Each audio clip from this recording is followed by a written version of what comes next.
À 2 heures du matin, ma femme PDG est rentrée à la maison. La première chose qu'elle a faite a été de me proposer 20 millions de dollars pour signer les papiers de divorce. J'ai signé l'accord sans un mot et je suis parti. Mais un an plus tard, lors d'une fête, quelques héritiers de familles riches ont évoqué mon ex-femme, Chloe Vanderbilt, la qualifiant de l'une des femmes les plus dévouées de leur cercle. J'ai ri de cela. Tout son dévouement était réservé à son premier amour, Ryan Sterling. Il n'était pas d'accord. Tu viens juste de revenir aux États-Unis, n'est-ce pas? Tu ne connais pas toute l'histoire. J'étais confus. Après tout, personne ne savait mieux que moi à quel point elle favorisait Ryan. Mais ce que l'héritier a dit ensuite m'a stupéfié. L'homme qu'elle aime vraiment, c'est son mari, Ethan Miller. Entendre cela en tant qu'ex-mari, je trouvais cela totalement absurde. La 3e année de notre mariage, ma mère s'est fait casser les bras et les jambes avant d'être jetée à la mer pour mourir. Tout ça parce qu'elle avait accidentellement effleuré un des costumes sur mesure de Ryan Sterling. Le jour où j'ai emmené l'arrogant et dominateur Ryan au tribunal, il a été acquitté. L'avocate qui l'a défendu, celle qui n'avait jamais perdu un procès, c'était Chloé. Après le procès, elle m'a poussé un document sur la table. Ethan, signe-le, a-t-elle dit d'une voix faussement douce. Tu ne veux pas être poursuivi pour diffamation et finir en prison, n'est-ce pas? Sous ses lunettes à monture dorée, son regard était aussi tranchant et froid que la glace. Je l'ai regardé, ma voix tremblante. Pourquoi, Chloé? Je ne comprenais pas. J'étais son mari.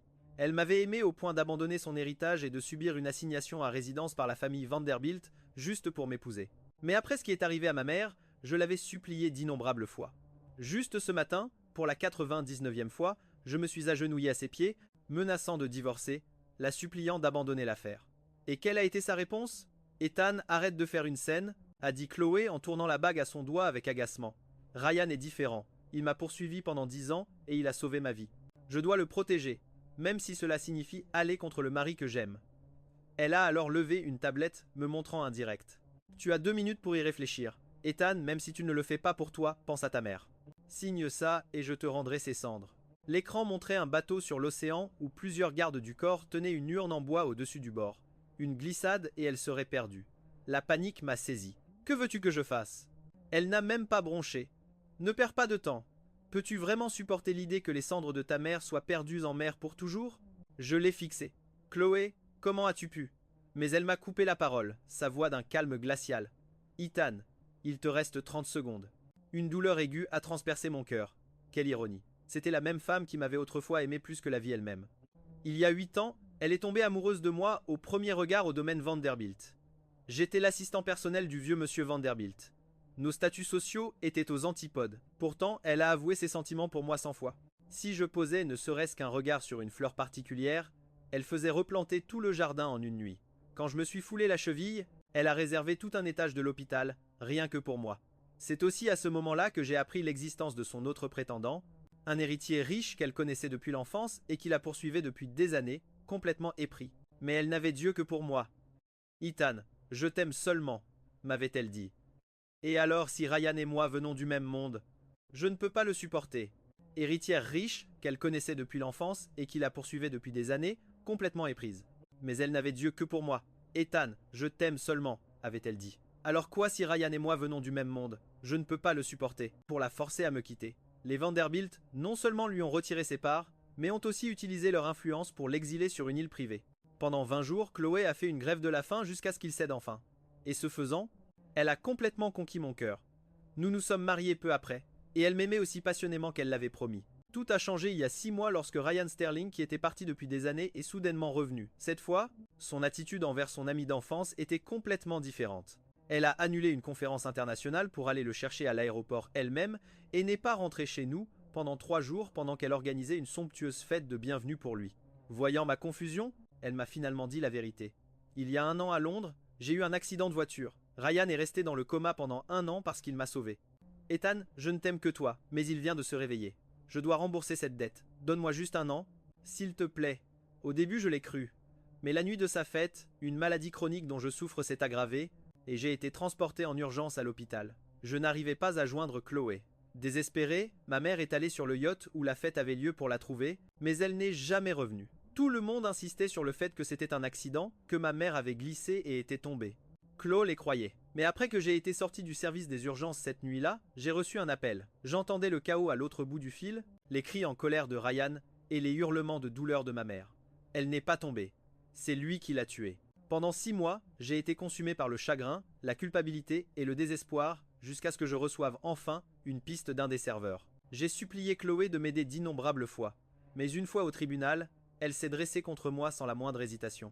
Elle a protégé le meurtrier de ma mère, et elle m'a même menacé avec les cendres de ma mère pour me forcer à lui présenter des excuses. À ce moment-là, en regardant Chloé, elle me semblait une étrangère, quelqu'un sorti des profondeurs de l'enfer.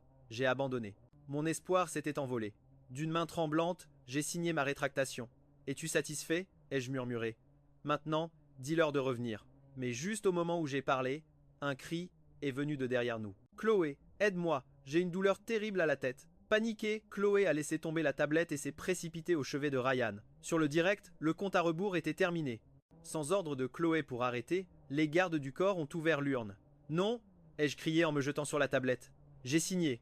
Chloé, dis-leur d'arrêter. J'ai essayé de la saisir, mais sa seule préoccupation était Ryan. En l'aidant à s'éloigner, elle m'a violemment repoussé. Je suis tombé, ma tête heurtant le coin d'une table. Mes larmes sont tombées sur l'écran de la tablette. Il était trop tard. J'ai qu'il s'arrête. J'ai essayé de l'attraper, mais sa seule préoccupation était Ryan. Alors qu'elle l'aidait à s'éloigner, elle m'a poussé très fort. Je comme un cauchemar alors que ma vision se brouillait et que le monde devenait noir. La dernière chose que j'ai entendue était la voix frénétique de Chloé depuis l'extérieur de la salle d'audience. Tiens bon, Ethan, reste avec moi. Je ferai n'importe quoi. Je te le promets. Je me suis réveillé dans un lit d'hôpital. Un jeune assistant juridique se tenait à côté de moi, l'air compatissant. Monsieur Miller, l'affaire est close. Vous devez essayer d'aller de l'avant. Votre santé est ce qui compte maintenant. La douleur sourde dans ma poitrine est revenue alors que je revenais à la réalité, ignorant-le. Étouffé, une vague de regrets m'envahissant. L'aimer pour toujours, l'épouser pour toujours. Les souvenirs affluaient dans mon esprit comme un cauchemar, alors que ma vision se brouillait et que le monde devenait sombre. La dernière chose que j'entendis fut la voix frénétique de Chloé depuis l'extérieur de la salle d'audience. Tiens bon, Ethan, reste avec moi. Je ferai n'importe quoi. Je te le promets. Je me suis réveillé dans un lit d'hôpital. Une jeune assistante juridique se tenait à côté de moi, l'air compatissant. Monsieur Miller, l'affaire est close. Vous devez essayer d'aller de l'avant. Votre santé est ce qui compte maintenant. La douleur sourde dans ma poitrine revint alors que je revenais à la réalité, ignorant 4 dans ma main. Je me suis redressé et j'ai cherché frénétiquement dans mon sac à dos. Pouvez-vous me dire si cela a une valeur légale? Ai-je demandé, la voix tremblante en lui tendant les papiers. Un accord de divorce? Il les a examinés. Oui, monsieur Miller. Votre femme a déjà signé ceci. Il vous suffit d'ajouter votre signature et de le déposer. Le divorce sera finalisé dans un mois. Ce matin-là, je m'étais agenouillé devant Chloé avec ces mêmes papiers. Peut-être était-elle pressée, ou peut-être ne croyait-elle pas que j'irais vraiment jusqu'au bout. Elle a dû supposer qu'ils étaient faux parce qu'elle les a signés sans y jeter un second regard. Elle n'aurait jamais deviné que j'étais sérieux. Je ne pouvais plus attendre une seconde de plus. J'ai retiré les 4 de mon bras et me suis précipité à la mairie pour déposer les papiers. Ensuite, je suis allé au bord de la mer. Alors qu'une brune froide commençait à tomber, je me suis agenouillé dans le sable. Maman, désormais je vivrai toujours près de l'océan pour pouvoir être avec toi. La seule réponse fut le vent mordant. Je ne sais pas combien de temps je suis resté là avant de fermer les yeux et de passer un appel. Bonjour, j'ai besoin d'organiser une mort simulée et une extraction, ai-je dit, la voix brisée mais ferme. Dans un mois, je tomberai dans l'océan à un endroit que je fournirai. Votre équipe doit préparer une nouvelle identité pour moi, me sauver et me faire sortir du pays. Je ne fais pas que divorcer. Dans un mois, j'obtiendrai justice et je vais offrir à Chloé une surprise qu'elle n'oubliera jamais. Quand je suis rentré chez moi, il était tard. Les lumières étaient allumées dans le salon où Chloé donnait un bol de soupe au poulet à Ryan. Chloé. Ryan a dit « J'ai publié cette rétractation en ligne. Ethan se fait détruire sur Twitter pour m'avoir calomnié. Ça devrait lui servir de leçon. Tu ne dois plus jamais t'en mêler. » Chloé hésita une seconde avant d'acquiescer. Très bien. Il a fait une erreur. Il mérite d'être puni. Je pensais à la tempête d'insultes en ligne. L'histoire était devenue virale avec plus d'1 milliard d'impressions sur le sujet.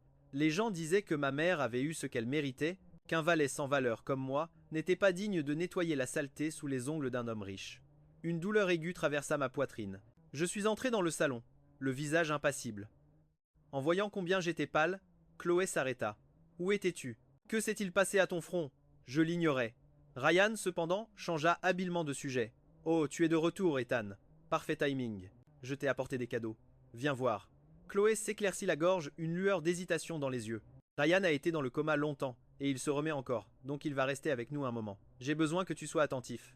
Il est intolérant au lactose, ne peut pas manger froid, doit dormir jusqu'à 10 heures, et ses fruits doivent être pressés. Chaque mot était un coup de couteau dans mon cœur. Je laissais échapper un rire froid et incrédule. Quoi? Tu veux que je sois son soignant? Ne sois pas difficile, Ethan, dit Chloé. Ce qui s'est passé est du passé, alors avançons. Tu as été valet pour les Vanderbilt pendant des années. Je sais que je peux te faire confiance pour ça. Serviteur des Vanderbilt pendant des années. Je sais que je peux te faire confiance pour ça. Elle s'interrompit, laissant le reste sous silence. Sur la table à manger se trouvait une liste d'instructions pour les soins de Ryan, longue de 267 points. Et par terre, jeté négligemment, se trouvaient ses cadeaux pour moi. Une montre Bulgari avec un bracelet rayé, un porte-clés promotionnel Hermès, une paire de chaussures Dior et raflées. Ce n'étaient pas des cadeaux, c'étaient ses rebuts. Je me suis souvenu qu'il y a des années, quand une des amies de Chloé m'avait traité de domestique. Elle était tellement furieuse qu'elle avait fait annuler le projet de 100 millions de cette femme la même nuit. Ethan est mon mari, avait-elle déclaré. Quiconque lui manque de respect me manque de respect à moi aussi. Maintenant, c'était elle qui me manquait de respect, me forçant à être l'assistante personnelle de mon propre ennemi. Voilà ce que valent l'amour profond et les vœux sacrés. Ils étaient tous si fragiles. Je ne croirai plus jamais en eux. Pendant ces 30 derniers jours, j'ai dû tout supporter. Mais cette même nuit, Ryan a prétendu faire un cauchemar. Il a couru pieds nus dans notre chambre. Chloé, je ne peux pas dormir seul, a-t-il geint en s'appuyant contre elle. Le matelas dans la chambre d'amis est trop dur. J'ai besoin que tu restes avec moi. Chloé, fraîchement sortie de la douche, a froncé légèrement les sourcils. Je savais qu'elle avait pitié de lui, mais puisque j'étais là, elle a d'abord pris Ryan dans ses bras et lui a tapoté le dos avec réconfort. Puis ses yeux ont croisé les miens. Ethan, Ryan n'a jamais eu à se débrouiller seul. Pourrais-tu dormir dans une des autres chambres pour l'instant? J'ai vu le sourire triomphant sur le visage de Ryan. J'ai répondu par un sourire sarcastique, attrapé mon oreiller, et je suis sorti du lit. Puisque Monsieur Sterling l'aime tant, le lit est tout à toi. Ce n'était pas seulement la chambre ou le lit. Il pouvait aussi avoir la femme. J'en avais fini avec tout ça. Dans les jours qui ont suivi, avec Chloé à ses côtés chaque nuit, Ryan a rapidement retrouvé son énergie. Il a commencé à inviter ses amis pour jouer aux jeux vidéo. Ryan, Chloé a clairement un faible pour toi. J'ai entendu l'un d'eux dire que l'année où tu étais dans le coma, elle volait constamment pour Londres. Elle priait même que si tu te réveillais, elle ferait tout pour toi. Je passais par là et j'ai entendu ça, et ça m'a donné l'impression d'un couteau qui se tordait dans mon ventre. Avec Chloé hors de la maison, Ryan a abandonné son jeu. Ethan hâté il appelait d'une voix froide. Ce café a le goût de l'eau de vaisselle. C'est dégoûtant rien que de le regarder. J'ai impassiblement tendu la main pour prendre la tasse et l'éloigner, mais un de ses amis a saisi mon poignet. C'est quoi cette attitude? Il a ricané après avoir reçu un signe de Ryan. Tu n'es que son majordome glorifié. Tu devrais être à genoux à supplier pardon pour l'avoir offensé. Avant que je puisse réagir, il m'a attrapé par le col et a jeté le café brûlant sur mon visage. L'impasse a été rompue par une voix aiguë à la porte. Arrêtez ça. Chloé venait d'entrer. Elle s'est précipitée, le visage furieux, et m'a tiré derrière elle. Qui t'a donné la permission de le toucher? Dès qu'elle a fini de crier, Ryan est passé sans effort au rôle de victime. Il s'est tenu le ventre. Chloé, non. Ne blâme pas mon ami. Il ne faisait que me défendre. Ethan, il a mis des produits laitiers dans mon café exprès. J'ai mal au ventre. Chloé s'est figée. Son regard s'est tourné vers moi. Toute chaleur disparue. Produits laitiers. Ethan, je t'ai spécifiquement dit que Ryan est intolérant au lactose. C'était risible. Il a suffi d'un seul mensonge de Ryan pour qu'elle passe de me protéger à me condamner. Du café coulait de mes cheveux. Je n'ai pas fait ça, ai-je dit. Il fait semblant. Mais mes mots se sont perdus au milieu de la performance magistrale de Ryan et des confirmations de ses amis. Furieuse, Chloé a claqué une tasse de café sur la table, la brisant, puis a aidé Ryan à se relever. Ethan, a-t-elle lancé. Tu vas rester dans cette maison et réfléchir à ce que tu as fait. Mais Ryan n'était pas satisfait. Je ne vais pas à l'hôpital. A-t-il dit d'une voix capricieuse. Personne ne m'a jamais traité comme ça. Je ne supporte plus Chloé. Laisse-moi juste mourir de douleur. Il a fait une crise comme un enfant gâté jusqu'à ce que Chloé durcisse enfin son cœur. Elle mène M. Miller dans la pièce sombre au fond. Elle a ordonné aux gardes du corps. La pièce sombre était une punition réservée à la sécurité de la famille Vanderbilt qui commettait des fautes graves. Infraction. C'était une petite pièce complètement scellée où il libérait des insectes. Je luttais contre la prise du garde. Non, ne m'emmenez pas là-bas. Mais peu importe combien je criais, la femme qui aidait Ryan à s'éloigner ne regarda jamais en arrière.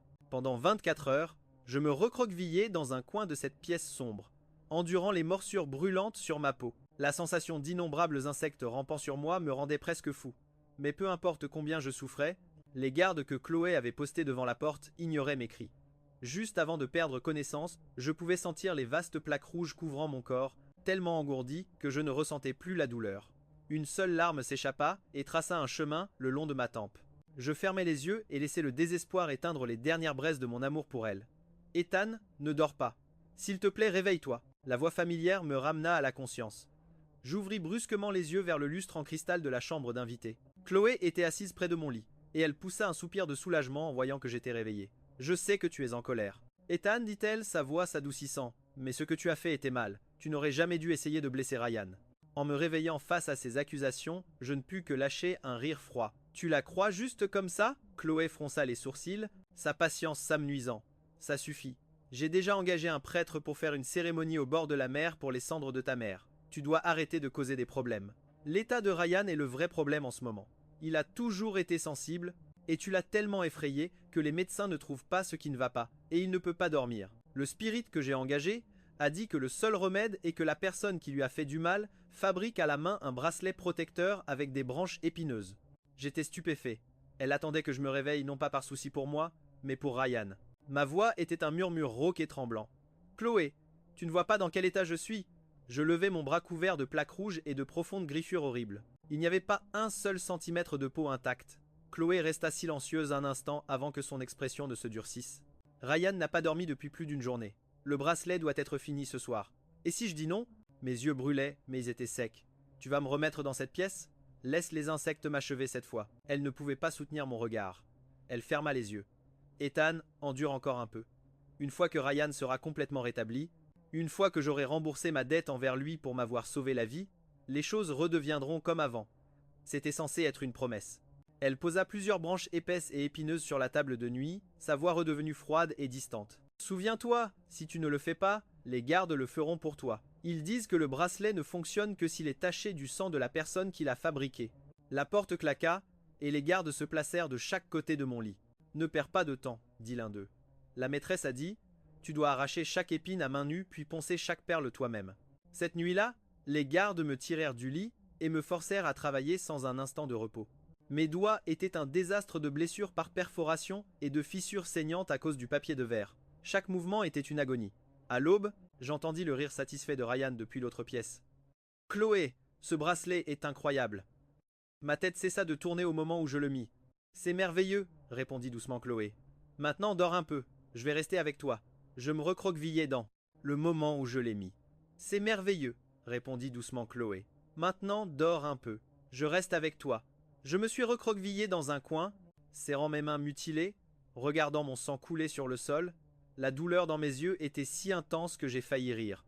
Je me souviens d'une fois où je me suis piqué avec une épine de rose et une seule goutte de sang avait fait culpabiliser Chloé pour le reste de la journée. Maintenant, elle pouvait prendre un bracelet littéralement taché de mon sang et l'utiliser pour réconforter un autre homme. Et elle pensait qu'on pouvait revenir à ce qu'on était. Impossible. L'amour que j'avais pour elle avait disparu.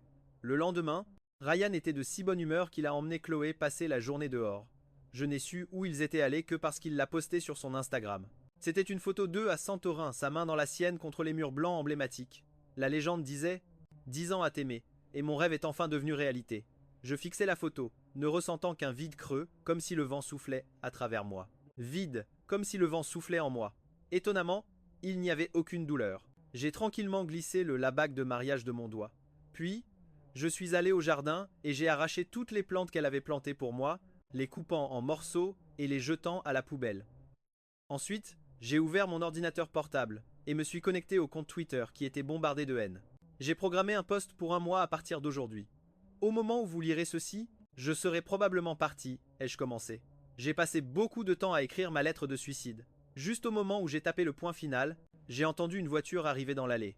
Chloé est entrée en courant, ses talons claquant sur le sol. « Pourquoi as-tu détruit le jardin ?»« Ethan, je pensais que tu aimais ces plantes. Je les ai toutes plantées moi-même pour toi. » Pour une raison quelconque, elle avait l'air pâle, et je pouvais voir une petite tache sombre s'étendre sur sa manche. Je lui ai lancé un regard calme, sans poser de questions, et j'ai refermé l'ordinateur portable. Les racines étaient pourries, ai-je dit. On devrait planter autre chose à partir de maintenant. La mention de « à partir de maintenant » semblait apaiser son anxiété. D'accord, a-t-elle dit. Je planterai de nouvelles pour toi. La nuit où Chloé est revenue, il y avait un gala caritatif auquel nous étions censés assister. Ce soir-là, la Rolls-Royce s'est arrêtée devant une boutique de luxe avant de se diriger vers l'événement. Chloé est sortie pour retrouver Ryan, qui se tenait sur le trottoir dans un costume sur mesure incroyablement cher. Refusant de bouger, elle a ouvert la porte arrière, l'air troublé. « Ethan, tu vois, avant qu'elle ne puisse finir, je suis sorti de la voiture sans un mot et me suis déplacé vers le siège passager avant. Le gala se tenait dans un vaste domaine à Long Island. Dans la salle principale, la lumière des lustres en cristal dansait sur le sol. Quand Ryan est entré en tenant la main de Chloé, Ils sont instantanément devenus le centre de l'attention. Une foule d'autres enfants de fonds de dotation s'est immédiatement rassemblée autour d'eux. Ryan, Chloé te traite tellement bien! Tu es la première personne au monde à porter ce costume. J'ai entendu dire qu'elle était à Paris la semaine dernière pour obtenir ce costume d'un milliardaire français. Elle l'a défié à une course de rue et s'est blessée au bras en le faisant. Voilà comment elle a eu la tache sur sa manche. Elle s'est blessée en cherchant un costume pour lui. N'en parle même pas, a soupiré Ryan. Je me suis senti terrible. Elle saignait tellement. Tout ce que j'ai fait, c'est mentionner que je l'aimais. Et elle, ce n'est pas juste aimer. Quelqu'un a ajouté « Elle est prête à mourir pour toi ». Les flatteries ont continué et l'un d'eux m'a lancé un regard méprisant. Certaines personnes pensent qu'en portant un costume de prêt à porter vieux de 5 ans, elles font partie de nous. Ils ne sont même pas dignes de cirer les chaussures de Ryan. J'ai regardé mon propre costume noir, celui que Chloé avait arrangé, lança un regard méprisant dans ma direction. Certaines personnes pensent qu'en portant un costume prêt à porter de 5 ans d'âge, elles font partie de nous. Elles ne sont même pas dignes de cirer les chaussures de Ryan. Je baissai les yeux vers mon propre costume noir, celui que Chloé avait arrangé. Pour moi. Je serrai les poings, luttant pour garder mon calme. Plus tard dans la soirée, la vente aux enchères caritatives commença. Les objets étaient principalement des babioles que Ryan ne regarderait même pas 2 fois. Mais pour améliorer son image, Chloé enchérissait de façon extravagante sur chaque lot. L'unique objet qu'il désirait, une bague pour homme, fut mis aux enchères. Mais un autre enchérisseur fit immédiatement une offre finale imbattable. Mais Ryan avait décidé qu'il la voulait. Il fronça les sourcils en regardant Chloé. « Chloé, j'aime vraiment cette bague. Si je ne peux pas l'avoir, je ne pourrai rien manger ce soir. » C'était tout ce qu'il fallait. Après la vente aux enchères, Chloé est allée chercher l'acheteur. Manqué. J'ai surpris leur conversation par hasard en allant aux toilettes. Votre mari a un certain charme qui me plaît. Mademoiselle Sinclair disait, si vous me laissez l'utiliser comme modèle pour une de mes séances, je vous donnerai la bague pour ce que je l'ai payé. L'expression de Chloé s'assombrit. Laissez-moi réfléchir. Mon sang se glaça. Qui avait-il à réfléchir? Mademoiselle Sinclair était notoire dans leur cercle. C'était une photographe au goût cruel très spécifique, capturant ses modèles dans des états de souffrance extrême. Je serrai les poings et m'éloignai. Quelques minutes plus tard, dans un coin tranquille du bal, Chloé me saisit le bras. « Ethan, il faut que je te parle de quelque chose. » Elle me tendit un verre de jus qu'elle avait préparé elle-même, d'un ton apaisant. « Tu as vu comme Ryan va mieux. Il sera assez en forme pour déménager bientôt. C'est juste qu'il est vraiment tombé amoureux de cette bague aujourd'hui. L'acheteuse a dit qu'elle nous la donnerait, mais seulement si tu acceptes de poser pour une de ses séances photos. Alors, absolument pas. » Je la repoussai. « Chloé, tu me prends pour qui ?» Une vague d'amertume m'envahit. J'essayais d'avaler ma colère, buvant le jus d'un trait pour me calmer. En sortant du bal, une vague de vertige me saisit, et je sentis mon corps basculer en arrière, incapable de me contrôler.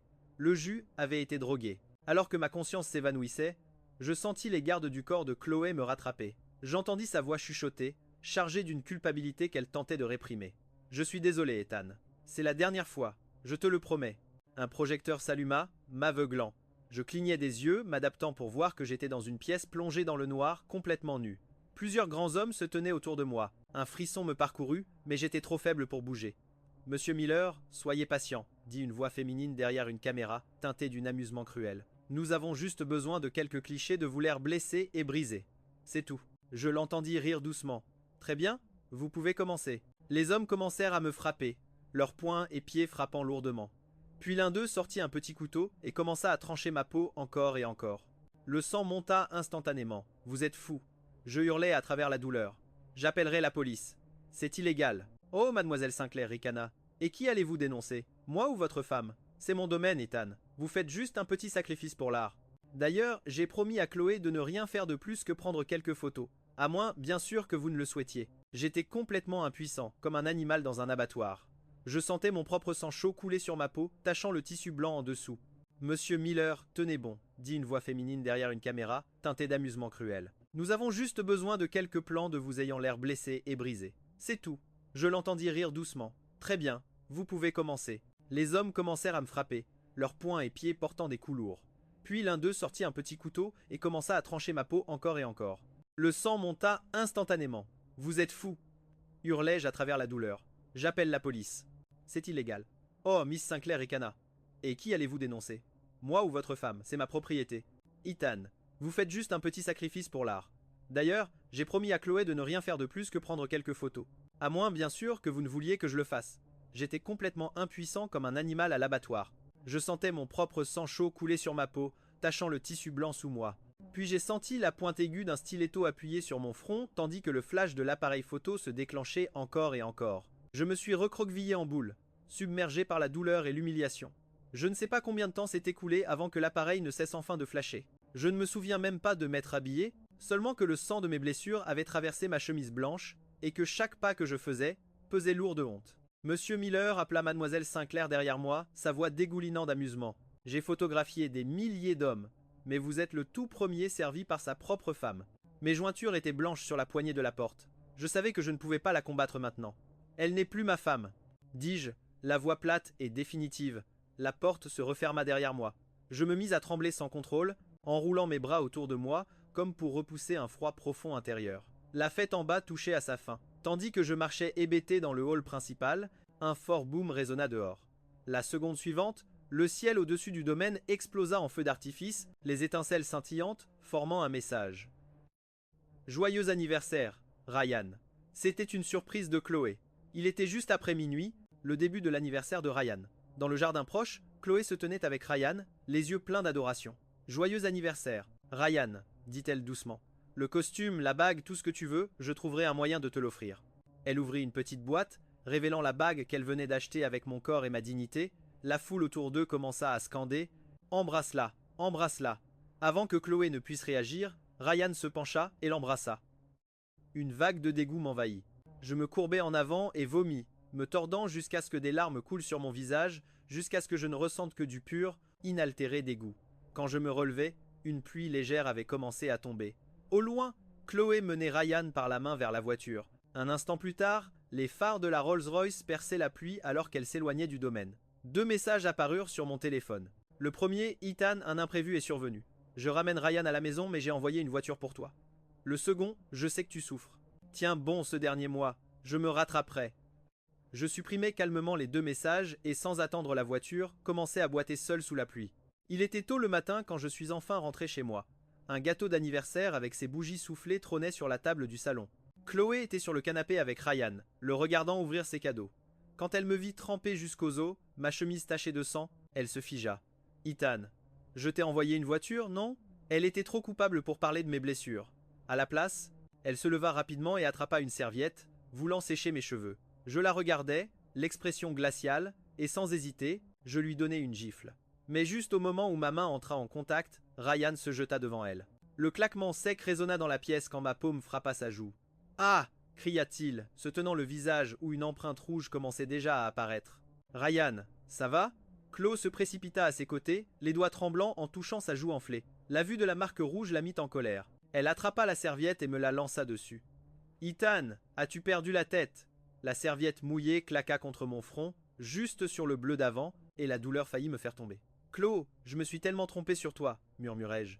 La voix et me fouetta avec. « Ethan, as-tu perdu la tête ?» La serviette mouillée claqua contre mon front, juste sur le bleu d'avant, et la douleur faillit me faire tomber. « Chloé, je me suis tellement trompé sur toi, murmurai-je. Ma voix dégoulinante de mépris, me livrer à un monstre pour une bague stupide.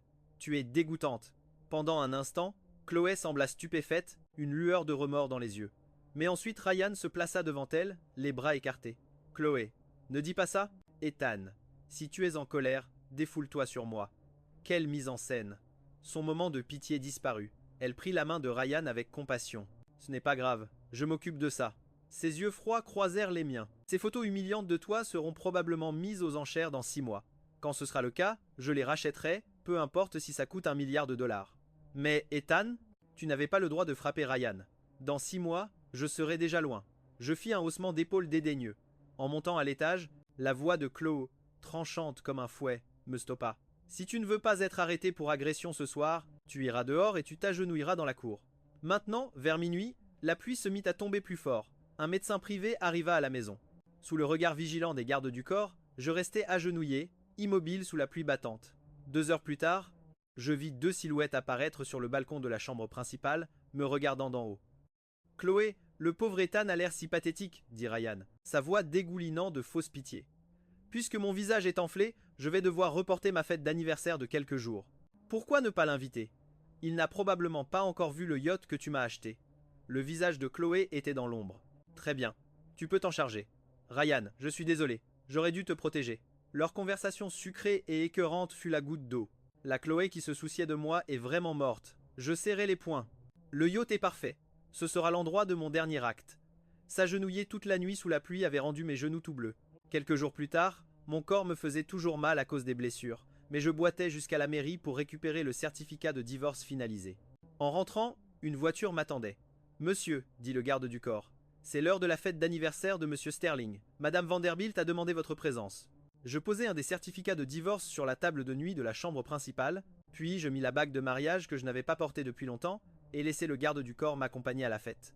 Sur le pont du yacht luxueux, une montagne de cadeaux s'empilait et une tour de champagne scintillait sous les lumières. Chloé, tu agis comme une vraie épouse, taquina quelqu'un.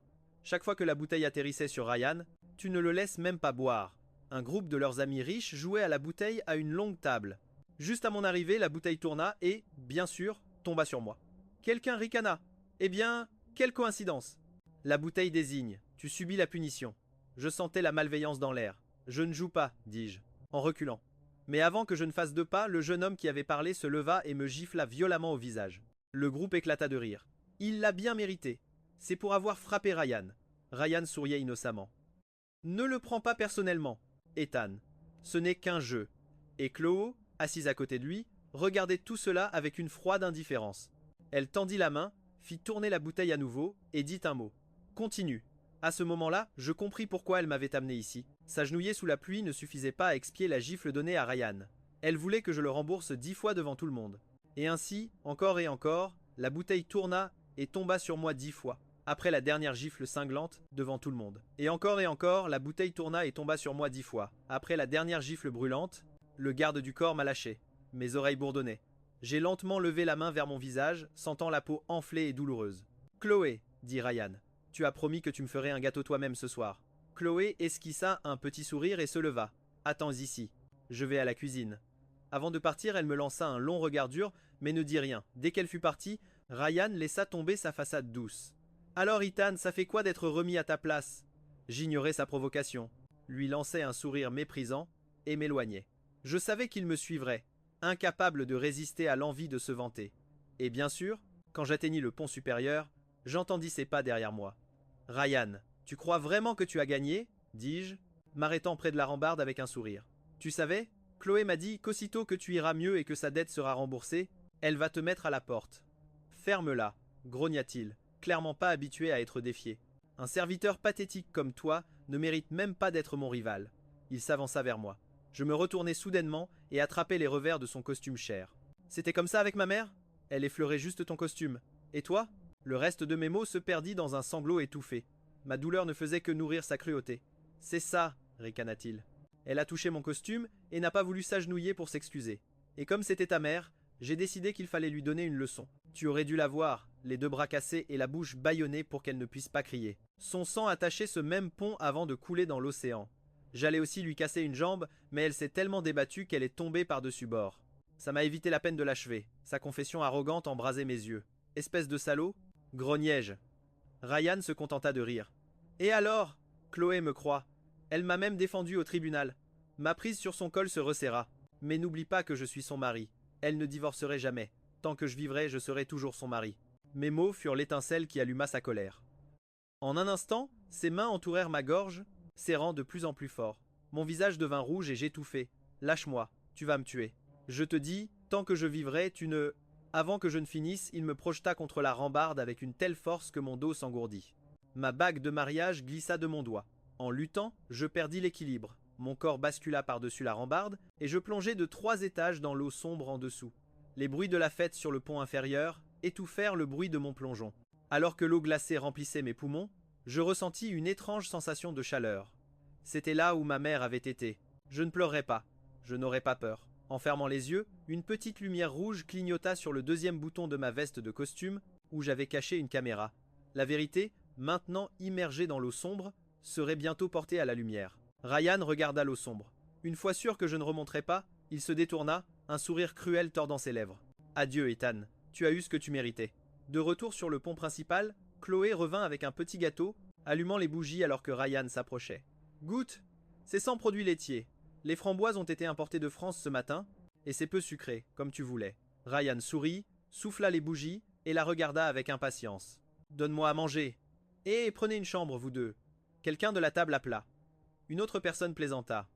Chloé, avec impatience. Nourris-moi. Wow, trouvez une chambre, vous deux. Quelqu'un de la table appela. Une autre personne plaisanta. Chloé, quand vas-tu enfin divorcer de cette assistante? Tu aurais dû épouser Ryan depuis longtemps. Après tout, tu lui as déjà donné la bague. L'expression de Chloé s'assombrit soudainement. Elle scruta la foule, une lueur de panique dans les yeux alors qu'elle me cherchait sans succès. Un nœud d'angoisse se serra dans son ventre. Mais Ryan prit sa main, et elle obéit en lui donnant une bouchée de gâteau, retirant rapidement sa main. D'accord, arrête. Je suis une femme mariée et Ryan est célibataire. Ça ne donne pas une bonne image. L'ambiance se gâta instantanément. Le sourire de Ryan se figea, sa main se serrant en poing. Lorsque le yacht accosta et que les invités commencèrent à partir, Chloé resta, composant mon numéro encore et encore, mais elle tomba sur le message indiquant que mon téléphone était éteint. Elle se précipita vers Ryan, qui disait au revoir à ses amis. Ryan, as-tu vu Ethan? Je ne l'ai pas vu depuis que je suis revenu avec le gâteau. Nous étions encore sur l'eau. Je m'inquiète. Ryan l'interrompit, feignant la blessure. Ethan, il était en colère à cause du match. Dès que tu es parti, il m'a coincé et a déchiré mon col. J'ai réussi à m'échapper et il est parti. Quelqu'un a utilisé le Zodiac ce soir. Il l'a probablement pris et est parti seul. Chloé vit les légères marques rouges sur son cou et son inquiétude se transforma en colère. Il n'apprend jamais. Après tout ça, il te harcèle encore. Très bien. S'il veut éteindre son téléphone et faire une crise, qu'il le fasse. Ryan prit sa main. Ne sois pas en colère. Viens boire un verre avec moi. Cette nuit-là, ils passèrent de la marina à un bar. Chloé, toujours en colère, prit quelques cocktails, mais bientôt elle se sentit étrangement chaude et étourdie. Chloé, tu es ivre? Dit Ryan, la tenant fermement. Laisse-moi te monter à l'étage pour te reposer. Il la portait presque. Dès que la porte de la chambre d'hôtel s'ouvrit, elle sentit une sensation fraîche sur son cou. En quelques instants, son corps devint mou et elle s'accrocha à lui. La sensation d'un baiser léger juste avant l'aube réveilla Chloé. Elle serra instinctivement la personne à côté d'elle, ses doigts traçant les siens, sa voix un murmure bas et affectueux. Ethan, arrête. Mais le mot venait à peine de sortir de ses lèvres qu'elle se figea. Mes mains avaient une fine couche de callosité due à mes années comme assistante. Des callosités qui ne partaient jamais complètement, même avec les crèmes pour les mains personnalisées qu'elle avait développées pour moi. Pendant d'innombrables nuits, elle les avait caressées de ses propres doigts, son toucher plein de tendresse. Mais la peau sous ses doigts était maintenant lisse, trop lisse. Son esprit tourna, et elle se redressa brusquement dans le lit. La chambre était un désordre, des vêtements éparpillés partout, et allongé à côté d'elle, complètement nue, se trouvait Ryan, souriant. Chloé, l'esprit a chancelé, et elle s'est redressée dans son lit. La pièce était un désastre, des vêtements éparpillés partout et posés à côté. Que s'est-il passé? Que crois-tu qu'il s'est passé? Ryan rit, sa voix pleine de satisfaction arrogante. Dès que nous sommes entrés dans la chambre, tu m'as poussé contre la porte, m'embrassant. Tu étais sur moi, tu m'as drogué, déclara-t-elle. Bien que ce fût une question, elle connaissait déjà la réponse. Ce n'était pas la première fois qu'il essayait quelque chose comme ça. Il l'avait fait une fois après l'université, quand il avait tenté de la séduire. Elle avait dû briser un verre et se couper le bras pour rester une fois après l'université, quand il avait essayé de la convaincre. Elle avait dû casser un verre et se couper le bras pour rester consciente assez longtemps pour se rendre à l'hôpital et se faire pomper l'estomac. À l'époque, elle n'avait rien ressenti d'autre que dégoût pour lui. S'il n'y avait pas eu l'accident de Londres, s'il n'avait pas fini dans le coma pour lui sauver la vie, elle ne lui aurait jamais accordé la moindre attention. Elle lui devait la vie, mais cela ne voulait pas dire qu'elle l'aimait. « Tu sais, je n'ai jamais voulu ça, » dit-elle en sortant du lit, la voix dure. « Je n'ai jamais voulu trahir Ethan. Ne reviens jamais avec ces tactiques dégoûtantes contre moi. Encore une fois, ces tactiques dégoûtantes contre moi. » Le sang-froid de Ryan finit par se briser. Il l'attrapa par derrière, enroulant son « La nuit dernière était ma première fois, Chloé, et je te l'ai donnée. Tu ne peux pas simplement me jeter comme ça. » Ses larmes brûlaient sa peau et elle céda enfin. « Ça ne doit plus jamais arriver. C'est ma dernière parole. Maintenant, retourne dormir. Je resterai avec toi encore quelques jours. C'était ma première fois, Chloé, et je te l'ai donnée.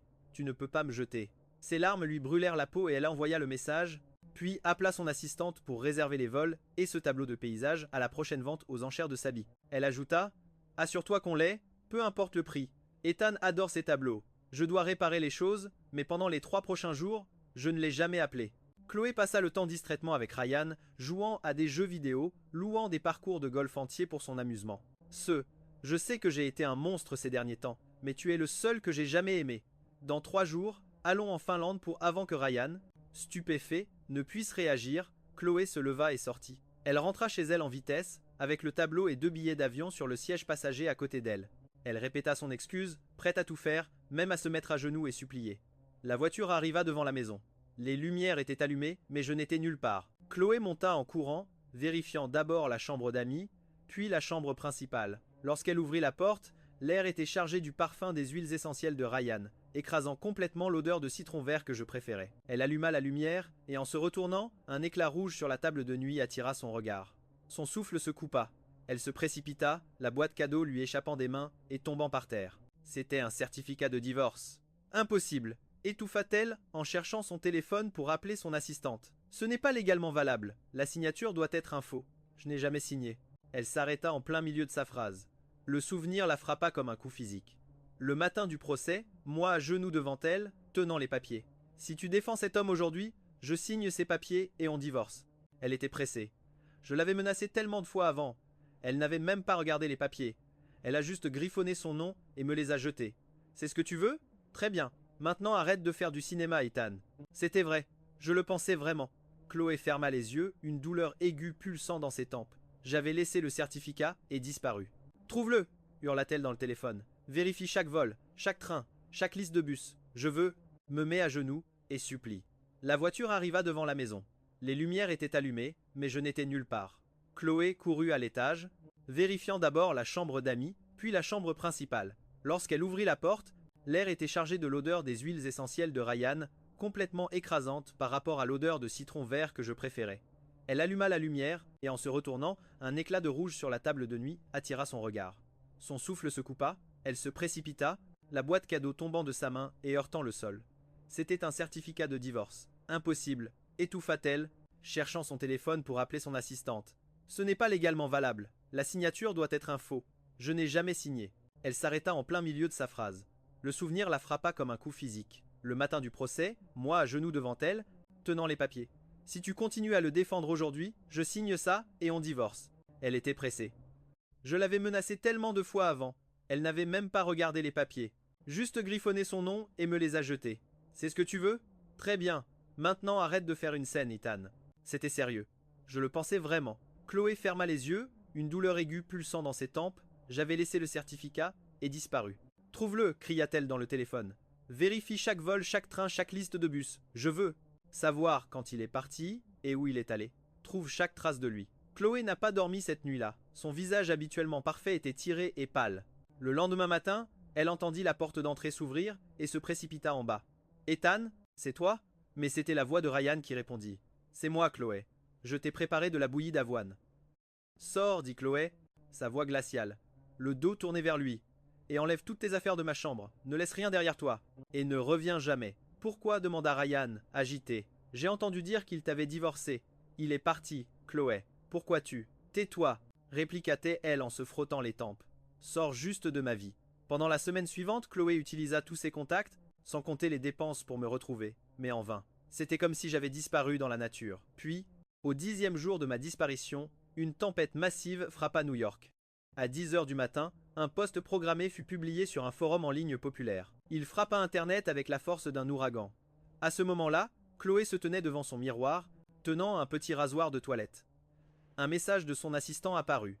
Madame Vanderbilt, veuillez essayer de rester calme. Elle ouvrit le lien d'une main. Ses pupilles se contractèrent. Le rasoir glissa, tranchant une profonde entaille au-dessus de son œil. Du sang coula sur l'écran du téléphone. Le poste commença. Au moment où vous lirez ceci, je serai probablement parti. Mon seul regret est de n'avoir pas pu obtenir justice pour ma mère de son vivant. Je m'appelle Ethan Miller. J'étais l'homme qui a tenté de poursuivre l'héritier de la famille Sterling, Ryan Sterling. Il y a 6 mois, ma mère a été assassinée, ses membres brisés avant d'être jetés à la mer.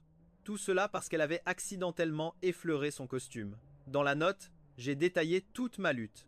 La recherche de preuves, la mascarade du procès, chaque mot déchirant témoignant de mon désespoir. À la fin du post se trouvait un lien vers un serveur cloud.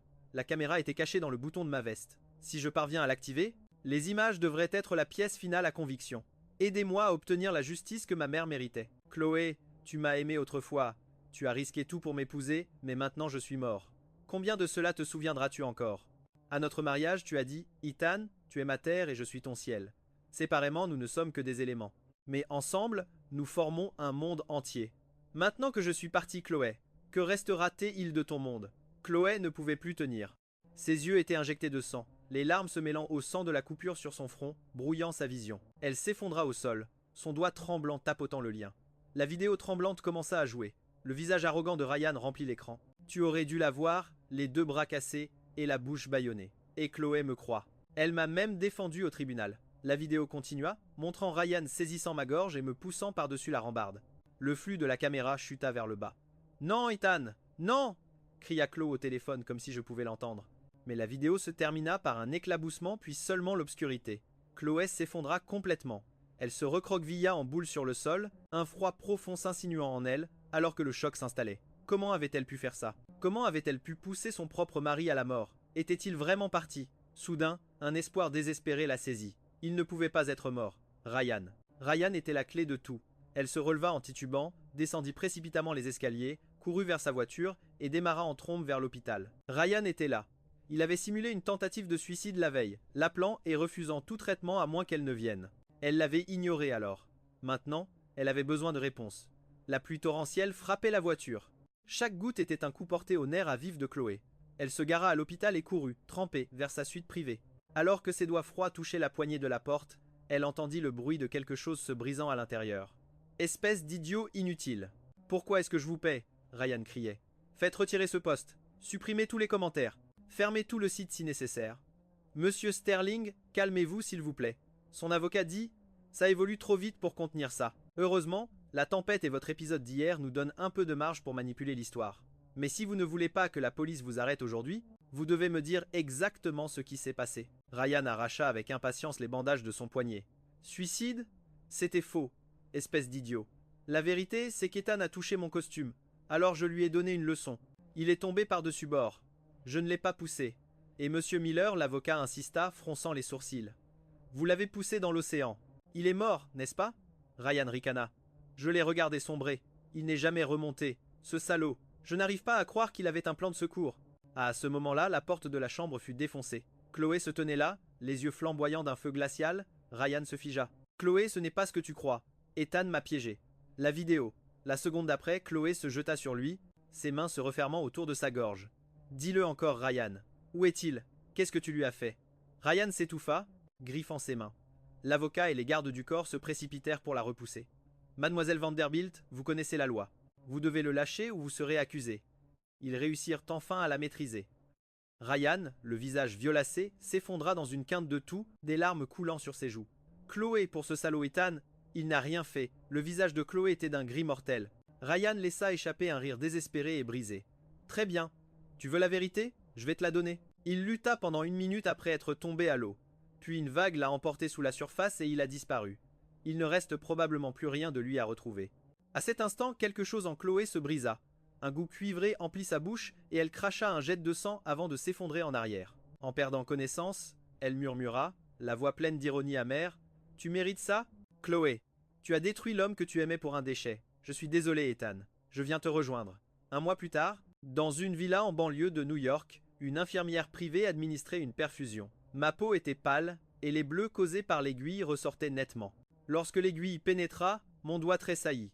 L'infirmière sortit de la pièce, excitée. Mademoiselle Keane, il a bougé. Son doigt a bougé. La femme qui préparait le café s'arrêta et se précipita dans la chambre.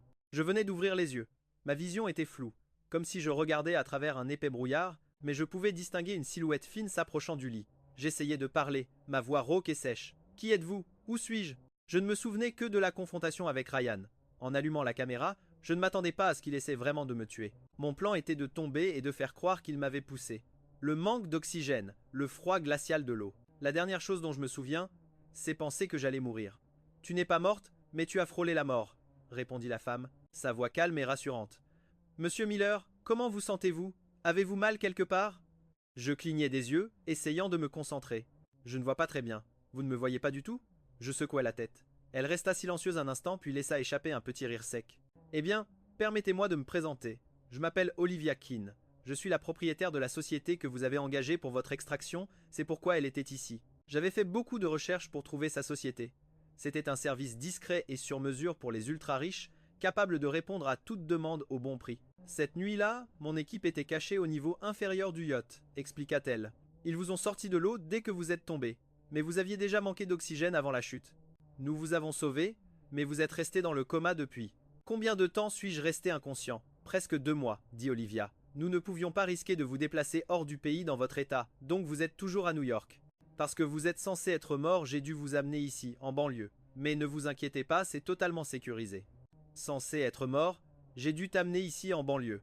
Mais ne vous inquiétez pas, c'est totalement sécurisé. Merci. Je ne me remerciez pas, dit Olivia. Votre plan a réussi d'ailleurs. Quand vous vous sentirez plus fort, vous pourrez voir les répercussions en ligne par vous-même. Pour l'instant, reposez-vous et récupérez. La justice que vous souhaitez arrive. Je baissai les yeux me piquant. J'avais tout risqué, failli mourir pour une dernière chance de reprendre ma vie. Puisque j'avais survécu, je devais m'assurer de vraiment vivre. Alors qu'Olivia descendait, son assistant s'approcha d'elle. Mademoiselle Quinn, Claude Vanderbilt fait toujours fouiller la côte à la recherche du corps de Monsieur Miller. Et les discussions en ligne, Monsieur Miller est notre client. Nous devrions relancer ça. Olivia jeta un coup d'œil à la pluie dehors. Continuez à attiser les flammes en ligne. Ne laissez pas l'histoire mourir. L'héritier de la famille Sterling, un meurtrier froid comme la glace. Certaines personnes sont vraiment des monstres. Elle prit un parapluie, faites revenir le médecin pour un autre contrôle, et engager 2 personnes supplémentaires, capables de préparer des repas nutritifs. Je m'adaptais à la vie à la villa. Le médecin privé venait chaque jour. La privation d'oxygène due à la chute avait endommagé mes nerfs optiques. Et même si je recevais un traitement, ma vision s'améliorait lentement. Un autre jour de pluie, j'utilisais une canne pour me guider dehors quand mon pied glissa sur de la mousse. Je poussai un cri en commençant à tomber, mais une paire de mains me rattrapa. Si vous voulez vous promener, vous pouvez demander à un membre du personnel de vous aider, dit Olivia en me soutenant. Nous étions proches, et à travers le flou, je pouvais juste distinguer ses yeux souriants. Je suis désolé, mademoiselle Keane, je ne voulais pas causer de problème. Ce n'est pas un problème du tout, rit-elle. Une fois que vous serez rétabli, j'organiserai votre transport hors du pays selon notre accord. À moins que vous ne changiez d'avis et souhaitiez rester à New York. Transport hors du pays selon notre accord. À moins que vous ayez changé d'avis et souhaitiez rester à New York. Non, Ces derniers jours, j'avais reconstitué ce qui s'était passé ensuite. Mon post et la vidéo avaient déclenché une tempête en ligne.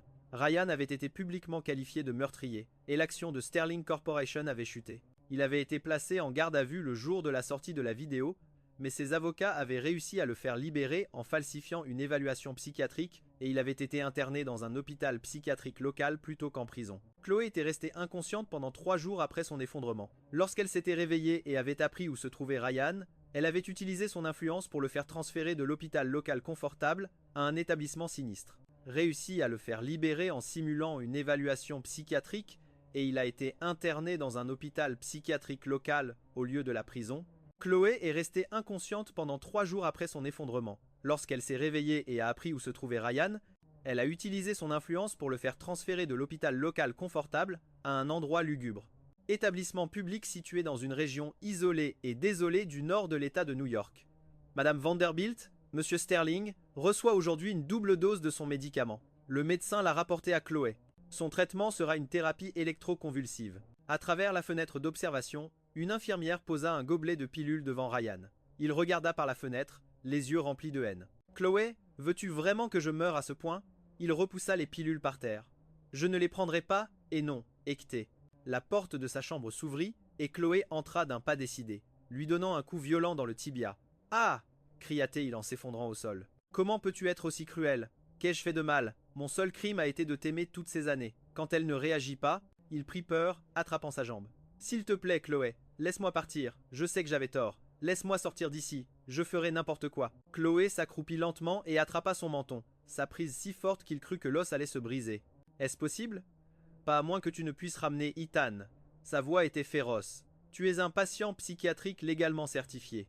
Je ne fais qu'aider à ton traitement, et ce traitement ne s'arrêtera ni aujourd'hui, ni demain. Je veux que tu souffres pour ce que tu as fait chaque jour. » Elle le relâcha, le poussant au sol. « Très bien. Attends-toi à ça, Chloé. Les Sterling me retrouveront.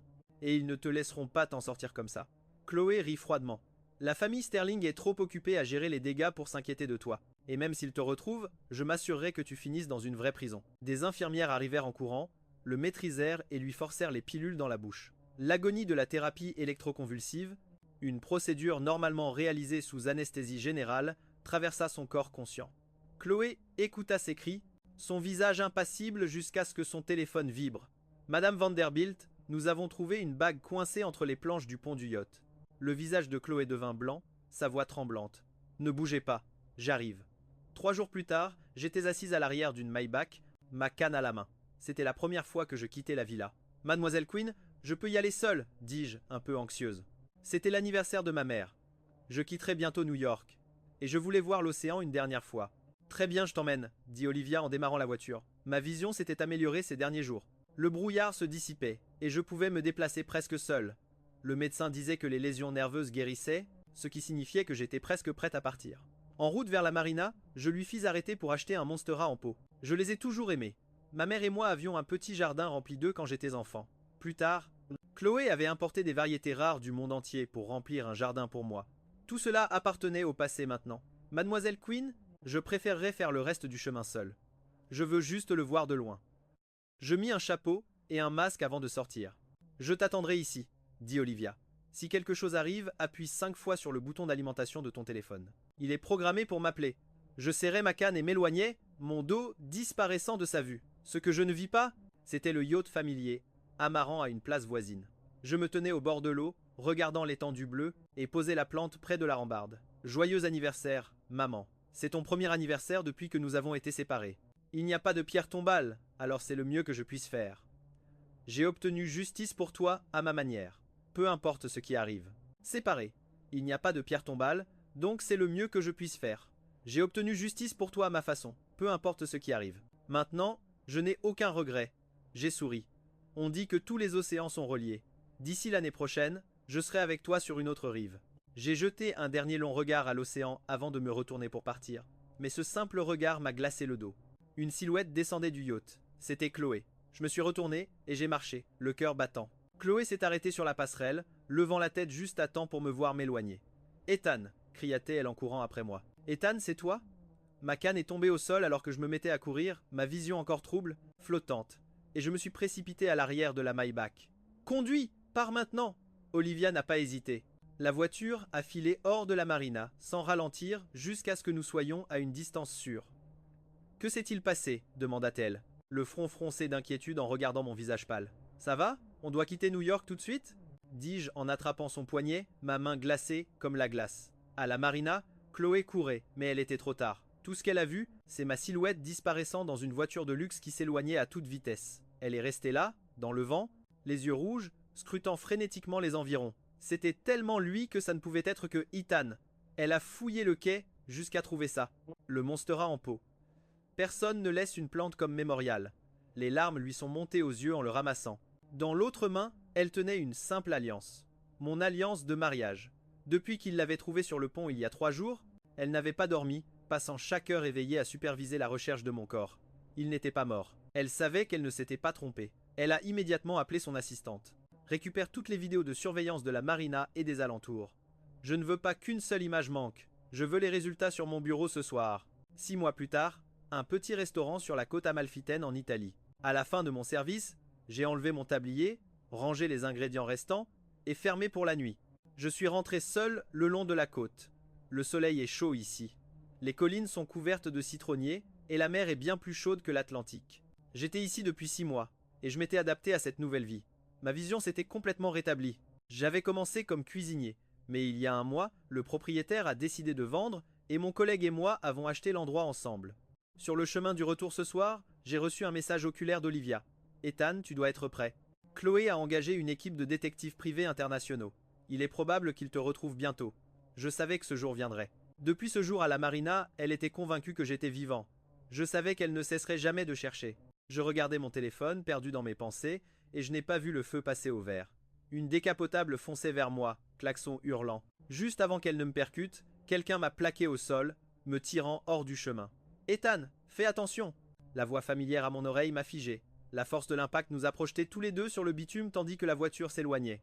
J'étais amorti par le corps sous moi, mais j'ai senti quelques gouttes chaudes et humides sur ma tempe.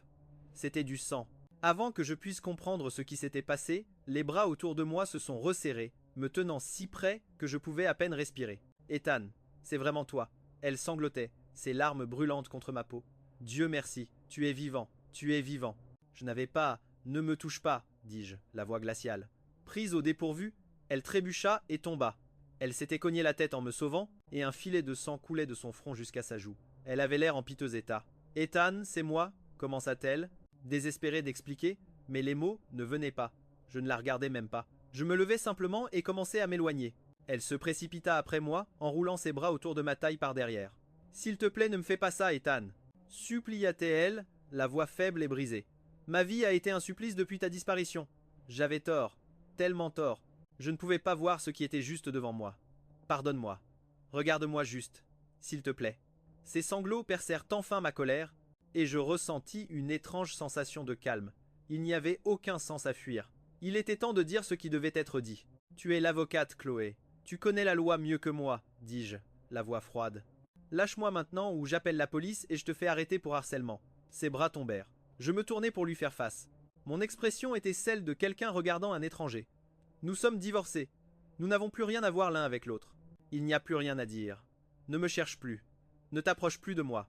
C'est fini entre nous.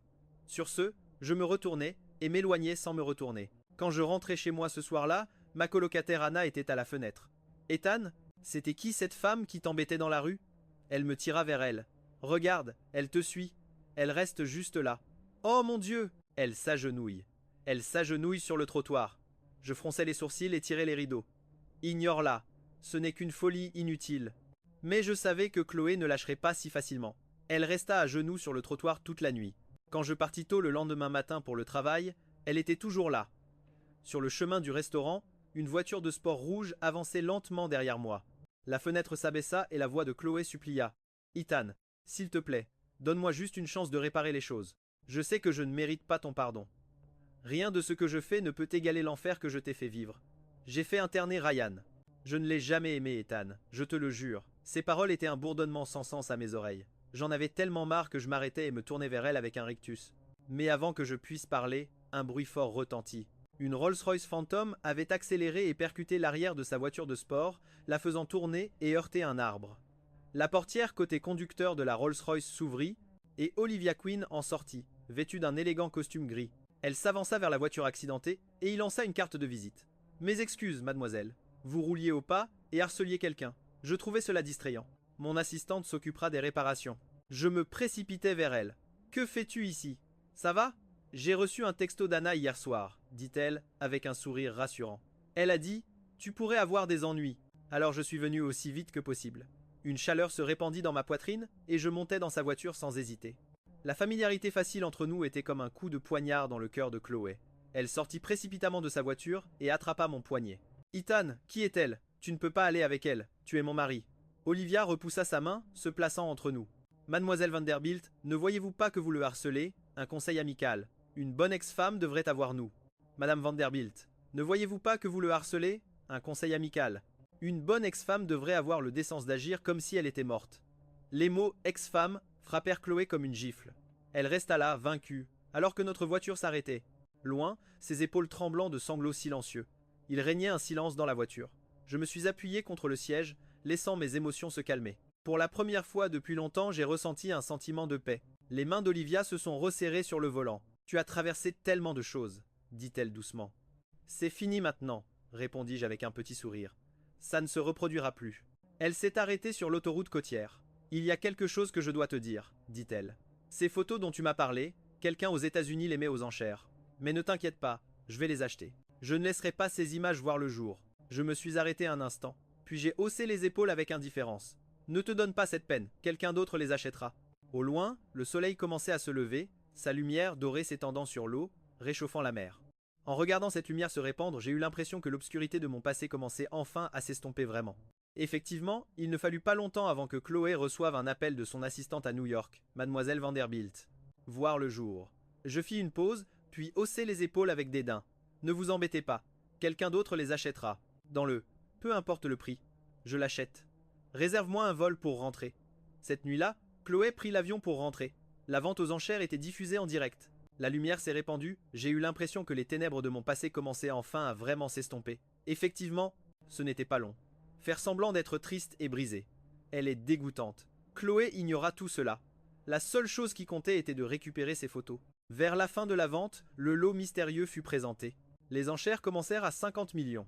Chloé enchérit immédiatement, mais un enchérisseur anonyme en ligne augmenta instantanément le prix à 200 millions. La salle éclata en exclamations. « Mademoiselle Vanderbilt, » murmura son assistante, « ton capital liquide est plafonné à 500 millions. Tu ne peux pas aller plus haut. » Mais le prix à l'écran continuait de monter, approchant rapidement les 600 millions. Chloé serra les dents et fit une dernière enchère imbattable, déterminée à gagner quel qu'en soit le prix.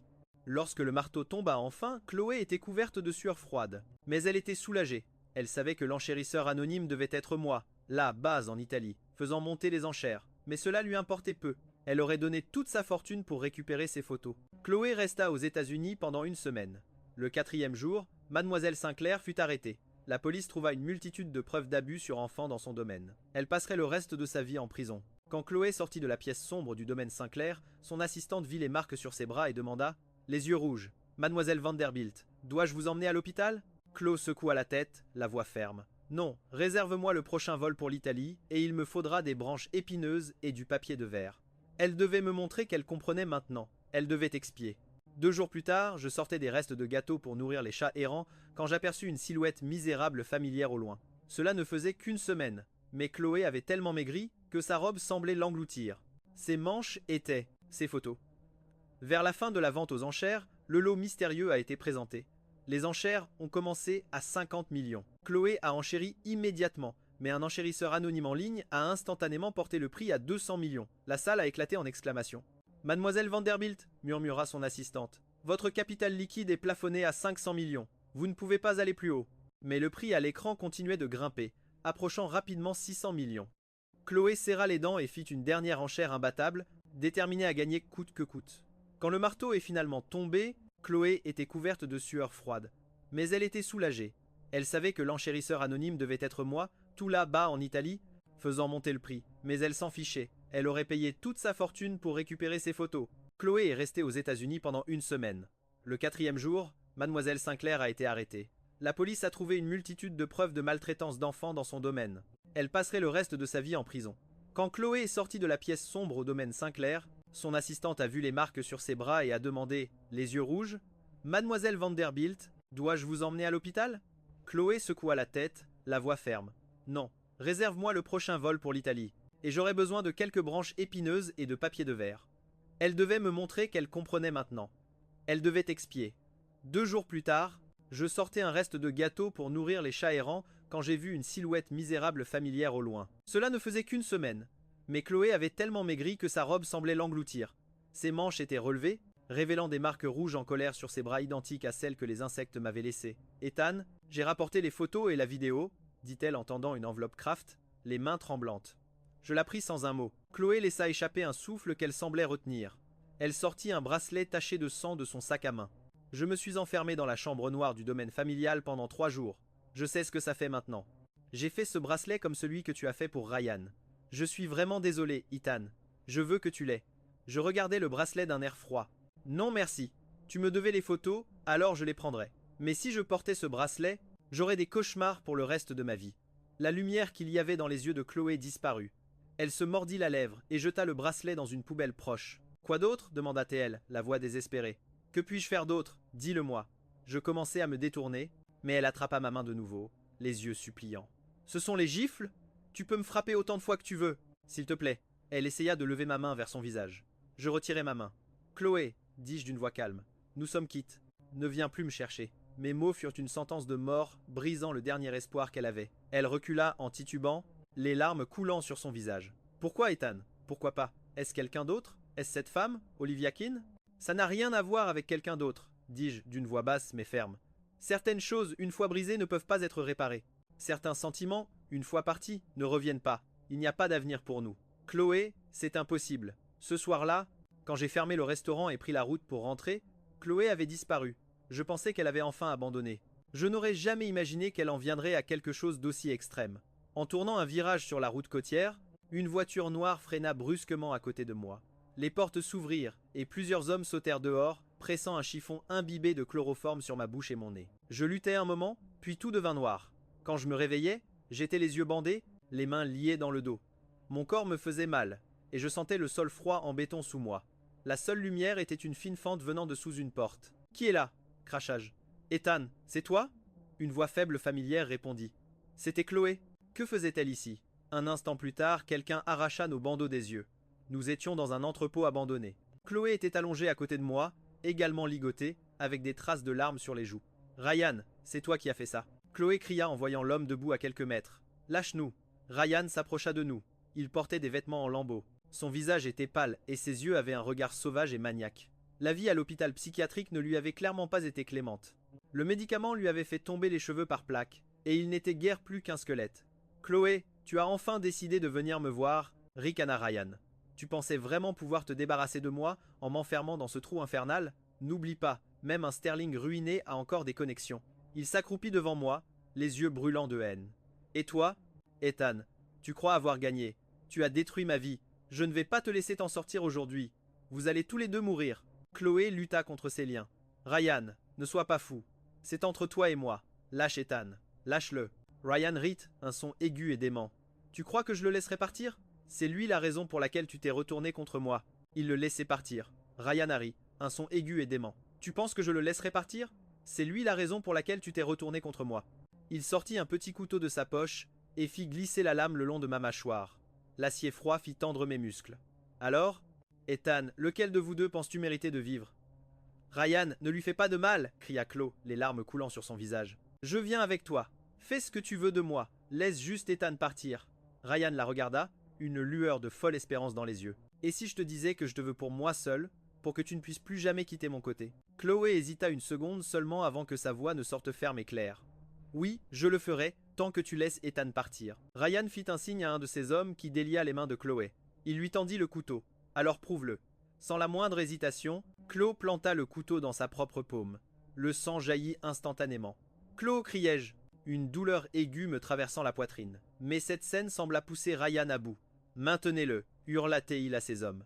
J'ai dit que je le laisserai vivre, mais je n'ai jamais dit que je le laisserai partir. Je veux m'assurer qu'il ne pourra plus jamais rien me prendre. Alors que les hommes s'avançaient vers moi, Chloé arracha le couteau de sa main et se jeta sur Ryan. Ne le touche pas. Ryan esquiva, mais le couteau lui entailla l'épaule. Juste à ce moment, les portes de l'entrepôt s'ouvrirent en trombe. Chef, c'est la police, cria un de ses hommes. Le visage de Ryan devint blanc. Il donna un coup de pied violent à Chloé. Tu as eu ta chance. Cet endroit va bientôt se remplir de gaz toxique. Vous pouvez mourir ensemble. Lui et ses hommes s'enfuirent, ouvrant une bonbonne dans un coin en partant. J'étais toujours attaché, impuissant, tandis qu'un gaz épais commençait à envahir la pièce.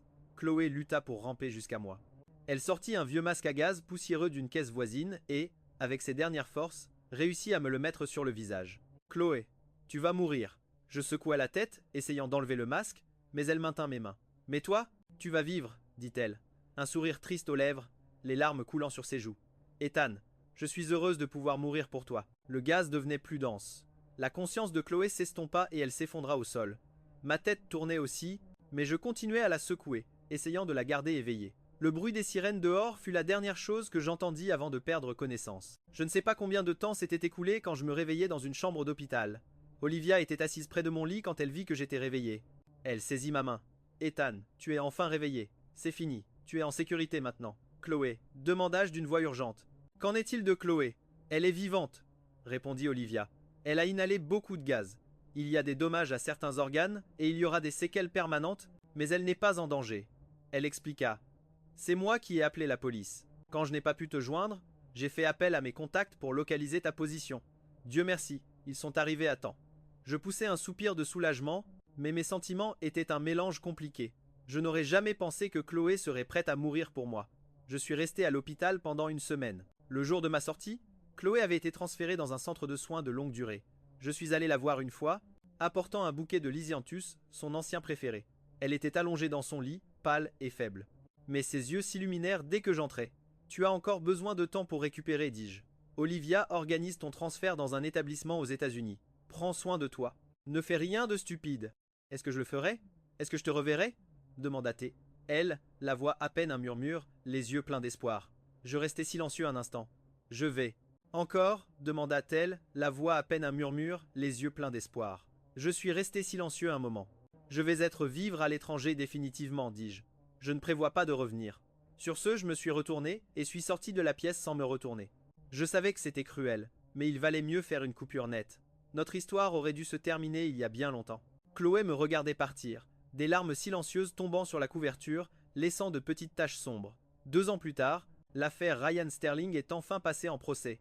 L'enquête avait révélé un réseau d'autres crimes liés à sa famille. Le procès avait donc été retardé. À ce moment-là, La Sterling Corporation était en faillite et Ryan avait été condamné à la prison à vie pour une multitude d'accusations, y compris agression et enlèvement. Je suis retourné à New York pour la sentence.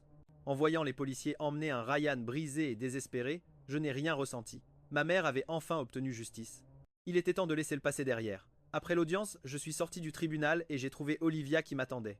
Elle souriait et a passé son bras dans le mien. J'ai attendu en file pendant 3 heures, mais j'ai enfin eu ces croissants que tu aimes, dit-elle. Maintenant, allons à l'aéroport avant de rater notre vol. D'accord, dis-je en souriant en prenant la boîte qu'elle me tendait. Je t'avais dit de porter des gants, il fait un froid glacial ici. Tes mains sont comme de la glace. Nous sommes descendus ensemble les marches du tribunal, le soleil couchant projetant nos longues ombres devant nous. C'était un moment parfait et paisible. Je n'ai pas vu la femme en fauteuil roulant au coin de la rue qui me regardait. Chloé était emmitouflée dans un manteau épais, son visage toujours pâle. L'intoxication au gaz lui avait laissé des problèmes de santé graves et permanents, et elle vivait désormais dans un établissement de soins à plein temps. C'était la dernière fois qu'elle me verrait, me voyant heureux, avancer avec quelqu'un que j'aimais. Elle ne ressentait aucune jalousie, seulement un calme apaisant. « C'est bien !» murmura-t-elle, avant de tourner son fauteuil et de disparaître dans la foule. Ma vie a été autrefois consumée par les ténèbres et le désespoir, mais ensuite, j'ai rencontré Olivia. Elle était une lumière qui illuminait mon monde gris.